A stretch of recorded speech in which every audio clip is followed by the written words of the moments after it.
बाली कैसे जाओगे, बाली जाने का फुल प्रोसीजर, इमिग्रेशन प्रोसेस क्या रहते हैं, कहा कौन से शहर से आपको थोड़ा कम में फ्लाइट टिकट मिल सकता है, कौन से शहर से डायरेक्ट फ्लाइट टिकट मिलेगी, कौन से शहर से वाया फ्लाइट टिकट मिलेगी, या फिर बाली जाके आपको कौन से फॉर्म फिलअप करना पड़ेगा और कितना पैसा लगता है बाली का वीजा के लिए, सारी डिटेल्स मेरा इस वीडियो में रहेगा। तो मेरा ये वीडियो अंत तक जरूर देखिए।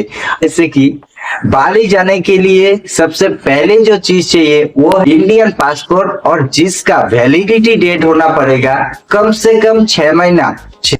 अभी आपके पास पासपोर्ट आ गया, अभी वो है आपको फ्लाइट टिकट करवानी पड़ेगी। सबसे सस्ता फ्लाइट आपको मिल सकता है सिर्फ और सिर्फ इंडिया के कोलकाता सिटी से। आपको बाली जाने के लिए, इंडोनेशिया जाने के लिए सबसे सस्ता फ्लाइट मिल जाएगा। अभी फ्लाइट टिकट तो आपने करवा ली, जो कि रिटर्न टिकट आपको चाहिए दोनों तरफ का, जाने का भी आने का भी। फ्लाइट टिकट आपका हो गया, पासपोर्ट आपके पास आ गया। अभी आपको और एक चीज चाहिए जो कि होटल रिजर्वेशन। होटल मतलब बाली का जो होटल जहां पे जाके आप रुकोगे उसका ऑनलाइन बुकिंग पहले से करनी पड़ेगी इंडिया से ही। आप ये 3 डॉक्यूमेंट आपका पास आ गया। अभी आपके पास फ्लाइट टिकट जो है उसको चेक करनी पड़ेगी कि फ्लाइट टिकट में कौन से शहर से आप ले रहे हो। अगर आप कोलकाता से ले रहे हो या फिर आपका फ्लाइट टिकट डायरेक्ट है या वाया। अगर आप कोलकाता से वाया फ्लाइट ले रहे हो, वाया अगर मैं पकड़ लेता हूं मलेशिया से, अगर आप जा रहे हो वाया मलेशिया होके, कि मलेशिया में आपको 2 चीज करनी पड़ सकती है या नहीं भी पड़ सकती है। पहली, आपको जब फ्लाइट टिकट बुक करनी पड़ेगी आपको ये देखना पड़ेगा कि आपका जो चेक इन बैगेज होगा वो पास थ्रू है या फिर टर्मिनल चेंज है। अगर पास थ्रू नहीं है, टर्मिनल चेंज या फिर आपका चेक इन बैगेज कलेक्ट, ये अगर फ्लाइट टिकट के बुकिंग करने से पहले नीचे ऑप्शंस पे लिख के आ रहा है तो दोस्तों आपको मैं ये कहना चाहता हूँ, मलेशिया का एक रूल है, अगर आप टर्मिनल चेंज करते हो तो आपको एक फॉर्म फिलअप करनी पड़ती है जो डिस्क्रिप्शन बॉक्स में मैं दे दूंगा। हर केस में ये एप्लीकेबल नहीं है। जिनका टर्मिनल चेंज हो रहा है या चेक इन बैगेज कलेक्ट हो रहा है मलेशिया में, सिर्फ उनको ही ये फॉर्म फिलअप करनी पड़ेगी। अदरवाइज जिनके पास थ्रू है, लगेज बैगेज पास थ्रू है, सिर्फ और सिर्फ आपको डायरेक्टली बाली में जाके आपको बैगेज मिलेगा, तो केस में आपको ये फॉर्म फिलअप करने की कोई जरूरत नहीं है। आप सिर्फ और सिर्फ डायरेक्टली पास थ्रू हो सकता है, आपको किसी इमिग्रेशन काउंटर में आपको विजिट करने की जरूरत नहीं पड़ेगी। ये हो गया आपकी 4 चीजें, पहली आप दिमाग में रख लीजिए, passport, flight ticket return journey, hotel reservation, और अगर आपका फ्लाइट टिकट में टर्मिनल चेंज या फिर चेक इन बैगेज कलेक्ट है तो आपको ये चीज ध्यान में रखनी पड़ेगी। अभी आप बाली तक तो पहुंच गए, अभी बाली में जाके आपको क्या करना पड़ेगा।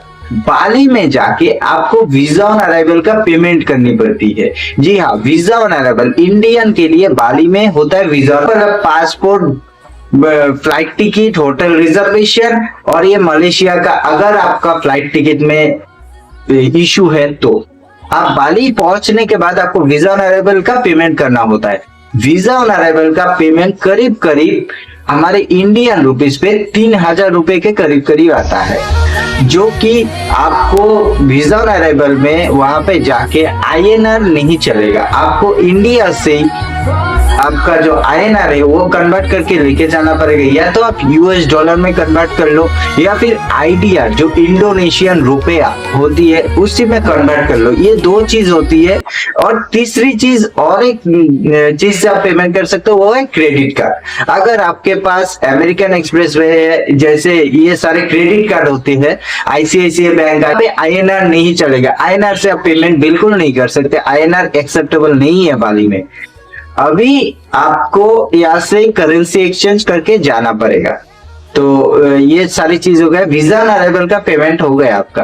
आपको सिर्फ 2-3 सवाल पूछेगा, कि आप मेरे देश में क्यों आए हो, आप हमारे देश में क्यों आए हो, आपका यहाँ पे रुकने का कितना दिन है, और आप यहाँ पे कौन से होटल में या कहाँ पे रुक रहे हो। ये 3 सवाल मेन होता है। ये 3 सवाल ज्यादा से ज्यादा पूछेगा। ये मैक्सिमम केसेस में लोग पूछते भी नहीं है, सिर्फ पासपोर्ट लेके वीजा ऑन अराइवल का पास दे देते हैं। हो गया, आपको वीजा ऑन अराइवल मिल गया। लेकिन दोस्तों, लेकिन अभी भी आप एयरपोर्ट से बाहर नहीं निकल सकते, इसीलिए क्योंकि वीजा ऑन अराइवल तो आपको मिल गया, लेकिन आपको घर से और एक फॉर्म फिलअप करके ले जाना पड़ेगा। वो है कस्टम डिक्लेरेशन। कस्टम डिक्लेरेशन जो फॉर्म होता है उसका लिंक मैं डिस्क्रिप्शन बॉक्स में दे दूंगा। लेकिन दोस्तों, ये जो आपका ट्रैवल डेट है उससे सिर्फ 2 दिन पहले ही एप्लीकेबल रहेगा। डिक्लेरेशन का एक क्यूआर कोड आएगा, वो क्यूआर कोड आपको दिखाना पड़ेगा कस्टम डिक्लेरेशन के काउंटर पे। कस्टम डिक्लेरेशन के काउंटर पे जैसे आप वो क्यूआर कोड शो करोगे, आपको एक रिसिप्ट दे दिया जाएगा कि yes, your custom has been claimed, time travel का होना। और हम लोग बाली के लिए, इंडोनेशिया के लिए, दुबई के लिए इंटरनेशनल पैकेजेस अरेंज करके देते हैं। तो आप लोग कभी भी हमसे कांटेक्ट कीजिए इंटरनेशनल पैकेज के लिए। हम flight ticket including, visa including, hotel reservation, सब कुछ इंक्लूडिंग आपको पैकेज मिल जाएगा। तो आप जल्दी से जल्दी जाके हमारे नीचे दिए डिस्क्रिप्शन बॉक्स पे हमारी टीम से कांटेक्ट कीजिए।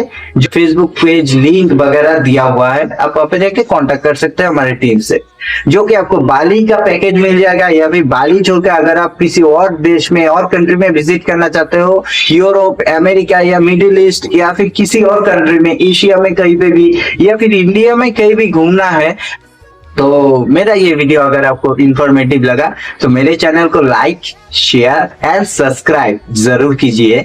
और साथ ही साथ एक बेल आइकन है, उसे प्रेस करना ना भूलिएगा, ताकि हमारे आने वाले वीडियो आपके पास सबसे पहले